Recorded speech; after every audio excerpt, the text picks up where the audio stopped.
పోరాడుతున్నామయ్యా. మేము మా కష్టాన్ని పక్కన పెట్టి, మా వృత్తిని పక్కన పెట్టి, అన్ని పక్కన పెట్టి మేము వచ్చి ఇట్ట అప్పటికి అప్పుడు అప్డేట్ ఇస్తున్నామే.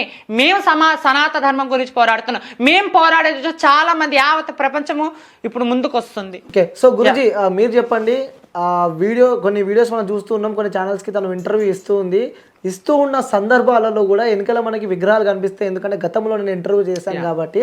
సో అక్కడ కూర్చొని పక్కన వాళ్ళు వండుకుంటా ఆ లవ్ యూ ఆ చిన్ను అనుకుంటా, సో ప్రేమ ఎంత మధురం అని చెప్పి ఇంకొన్ని ఆ పాటలు పాడుకుంటా అలా హ్యాపీగా జాలీగా ఎంజాయ్ చేస్తూ ఉంటే, అసలు వాళ్ళు ఉన్నది ఆ కార్లోనైనా వెనకాల విగ్రహాలను పెట్టుకొని ఏంటి ఇట్లా చూస్తుంటే మీకేమనిపిస్తూ ఉంటుంది?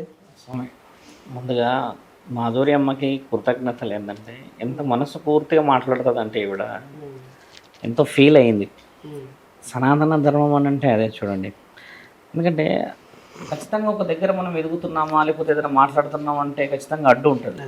అలా ప్రతి ఒక్కరికి ఉంటుంది. ఇప్పుడు ఈవిడ గారు అర్ధనారీశ్వరి అయినా కూడా వాళ్ళ కమ్యూనికేషన్లో వాళ్ళు సపోర్ట్ చేయలేదు అని అన్న విషయం ఎంత బాధ, ఒంటరితనం.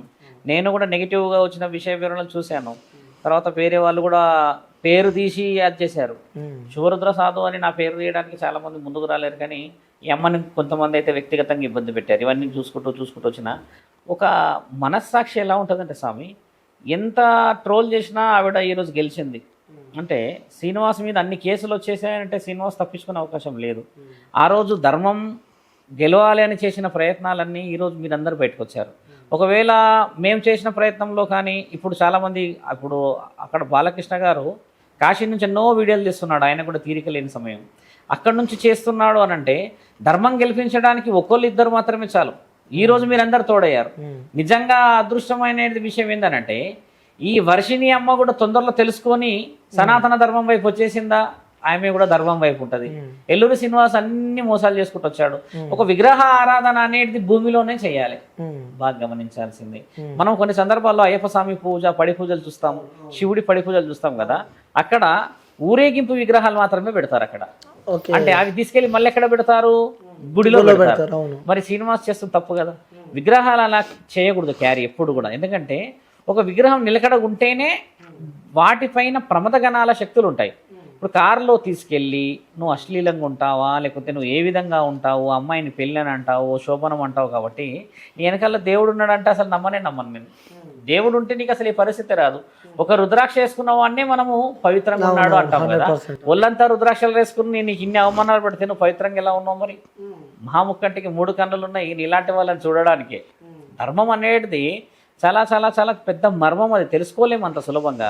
కాబట్టి ఈరోజు మీరందరూ ఏకమై ఎన్నో విషయ వివరణలు వస్తున్నాయి. నేను ఛానల్లో ఉన్నానని చెప్తున్నాను. పొద్దున వచ్చిన కాల్ ఏంటంటే స్వామి, నాకు ఘంటసాల గారి యొక్క మనవరాలు ఫోన్ చేసింది పొద్దున. ఘంటసాల పేరు ఇక్కడ చాలా మందికి తెలియదు. మనకు తెలిసిందల్లా కొంచెం ఒక 30-40 సంవత్సరాల పైన ఉన్న వాళ్ళకి తెలుసు కదా. వాళ్ళ మనవరాలు ఫోన్ చేసి చాలా ఫీల్ అవుతుంది. ఎంత మధురంగా మాట్లాడుతున్నారు, సనాతనం అంటే చాలా తెలివిగా ఆడపిల్లల్ని కాపాడాలంటున్నారు.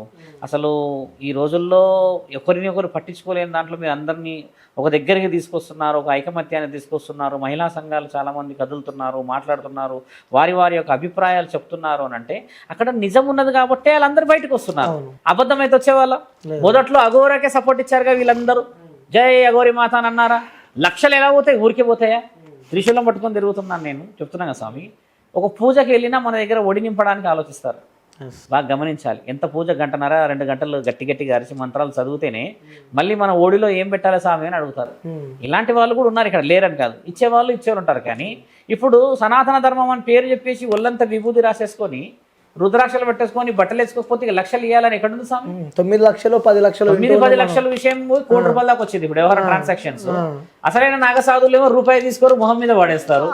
ఇది ఉన్నాక మరి ఈయన ఎందుకు తీసుకోబోతున్నాడు అని అంటే మన వాళ్ళు తెలుసుకోవాల్సిన అవేర్నెస్ చాలా ఉంది అని అర్థం ఇక్కడ. ఎందుకంటే సనాతన ధర్మం అనేది తక్కువ శాతం మంది చెప్పి ప్రమోషన్ ఎక్కువ చెప్తున్నారు ఇక్కడ. నేను మొన్న ఒక ఛానల్లో పోయి కూర్చున్నా, ప్రముఖుల ఫోటోలు చూస్తున్నా, కింద నెంబర్లు వస్తున్నాయి. ఈ స్వాములు ఎక్కడ కనబడరు స్వామి అని అంటే ఇదంతా కొంచెం వేరే ఉంటుంది స్వామి, మీరు సీదా పైకి వెళ్ళిపోండి అని అన్నాడు. అంటే అప్పుడు ఏమర్థమవుతుంది, ఇక్కడ చూసేటి అన్ని మంచి అనుకుంటున్నది సమాజం. అందులో ఎన్నో పూజలకు వస్తారు, పురస్కారాలకు వస్తారు. ఇప్పుడు ఎల్లూరి శ్రీనివాస్ విషయం కూడా సంవత్సరం పట్టింది స్వామి ప్రయత్నం. సంవత్సరంలో కూడా పరమశివుడు వేసిన పెద్ద బాణం ఏంటంటే వర్షిని పెళ్లి. ఎస్ పెళ్లి అయిందో లేదో కథం ఆయనకి మొదలైంది. పెళ్ళి అయితే అందరికి మంచి రోజులు రావాలి శ్రీనివాస్, నీకేమో మొదలైంది. చాలా మంది అంటారు పెళ్ళి అయితే బాగుంటాడు అట్టుగా. ఈయనదేందో పెళ్లి అవుడవుడే మొత్తం. అక్కడ నుంచి మొదటి భార్య వచ్చింది, మహిళా సంఘాలు వచ్చారు, మంగళగిరిలో 4 కేసులు పడ్డాయి, మోకిలాలో 1 కేసు పడ్డది, ఈరోజు షామీర్పేటలో 1 కేసు పడ్డది, ఉమెన్ హరాస్మెంట్, ఉమెన్ ట్రాఫికింగ్, ఎన్ని కేసులు పడ్డాయి. ఇవన్నీ వదిలేసినాక శివరుద్ర సాధువు ఇంకో కేసు ఉంది, కాశీలో వేయబోతున్నా నేను నీ మీద.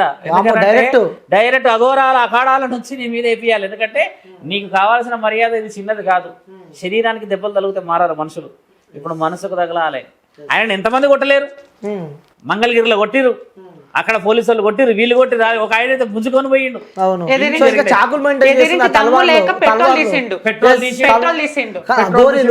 మీ కార్ లో ఉంటుందా తల్వార్? నా కార్లో ఎక్కడ ఉంటుంది అసలు? ఉండనే ఉండదు. మీ దగ్గర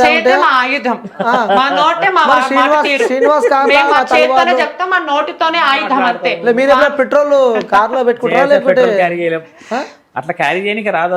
అదంతా వాడికి రూల్స్ తెలియవు, ఎలా అఘోరిత్వం ఎలా ఉంటుందో తెలీదు. అఖండ చూడు ఒకవైపే చూడు మాడిపోతావు అని బాలయ్య డైలాగులు కొన్ని అఖండ మూవీస్ లో, మంత్ర తంత్ర సినిమాలో ఒక మంత్రం చెప్పని వాళ్ళు గారు ఒక ఛానల్లో ఆ మంత్రాలు చదవండి అంటే ఒకటి చూపిస్తాను మీకు. ఉన్నది ఒకటి మంత్రము చదవండి అంటే ఆ మంత్రం ఎలా ఉందో మంచిగా చూపిస్తాను మీకు. మంత్రాలు ఏమన్నా వచ్చా మీకు? వాయిస్ వినిపిస్తా. అది రాంది మేము ఇలా ఉండం కదా. ఓకే, ఒకటి మాకోసం ఏదన్నా ఏంది మంత్రం ఏదన్నా. ఓం క్రీం క్రూం కోం భీం బూం బూం కం క్రీం ఓం అగోరి కాళీయకం అగోరి కాళీయకం అగోరి కాళీయకం. సో వాడికంటే నేను ఒక డైలాగు, ఓం భగబుకే భగని బాగో తరి భగవాసనే ఓం క్రైం క్రీ బట్ స్వాహ ఆవాయ హామి.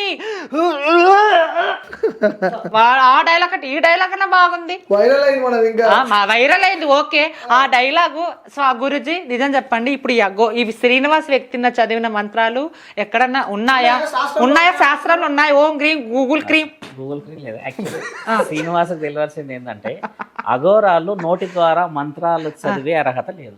ఆహా, ఈ మంత్రాలు నిజమైన మంత్రాలు కూడా అవి నిజమైన మంత్రాలు కాదు. నేను అదే అడుగుతున్నా. ఆ మంత్రాలు అవాస్తవమైన మంత్రాలు. ఎవరు? శ్రీనివాస్ చెప్పినట్టువే. ఈయన శ్రీనివాస్ చెప్పిన మంత్రాలే కావు అసలు అవి. నేను అదే అడుగు, శ్రీనివాస్ చెప్పింది ఓం క్రీం గూగుల్ క్రీం నాకు ఒక క్లారిటీ కావాలి. ఇంకొకటి మీ ఇద్దరు అడుగుతున్నా గురించి, మిమ్మల్ని కూడా అడుగుతున్నా నేను. మీరు ధైర్యంగా ఉన్నారా ఇద్దరు? ఎందుకులేము, మంత్రాలు వస్తాయి అక్కడ. ఎవరికి రాని? అయ్యో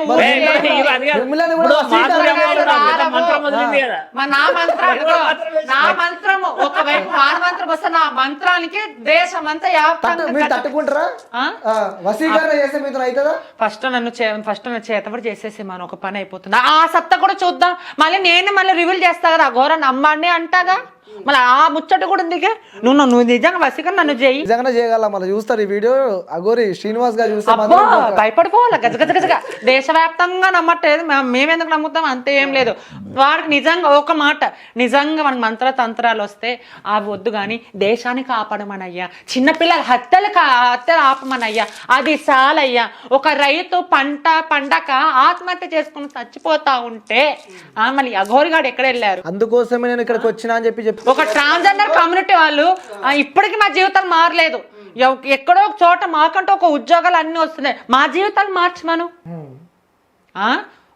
మా మంత్రం ఓం క్రైం క్రూం క్రూం గూగుల్ క్రూం అని చెప్పడం కాదు, సరేనా? సో ఇంతకంటే నేను మాట్లాడమండి.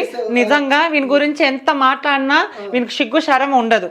సో ఒక చివరిగా గురుజీ మీ ఇద్దరికి, ఇప్పుడు నేను అఘోరి నా కాల్ అయితే లేపదు, లిఫ్ట్ చేయదు. ఆ రోజు నుంచి నా కాల్ లేపడం బంద్ చేసింది. గురుజీ అఘోరి అంటే భయం వేస్తుంది. ఒకవేళ మాధురి గారు ఫస్ట్ మీరు అడుగుతున్నా ఇదే వీడియోలో, ఇప్పుడు అఘోరి మీతో మాట్లాడుతుంటే, సో తను మాట్లాడుతుంది, మేము క్వశ్చన్ చేస్తుంది, ఎందుకు నా పైన పడ్డారు, నేను నిజంగా సనాతన ధర్మాన్ని కాపాడే వ్యక్తిని నేను అని చెప్పి తను చెప్తూ ఉంటే తనకి మీరేం సమాధానం ఇస్తారు? సమాధానమా? ఒక్కటి చూపించమనండి.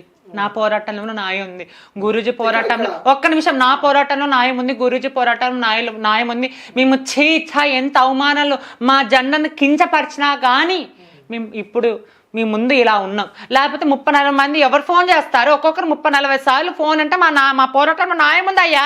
నువ్వేం మాట్లాడుతున్నావు? మా పోరాటంలో న్యాయం ఉంది కాబట్టి ఆ శివుడు అతని వైపులో లేడు, మా వైపు ఉన్నాడు శివుడు.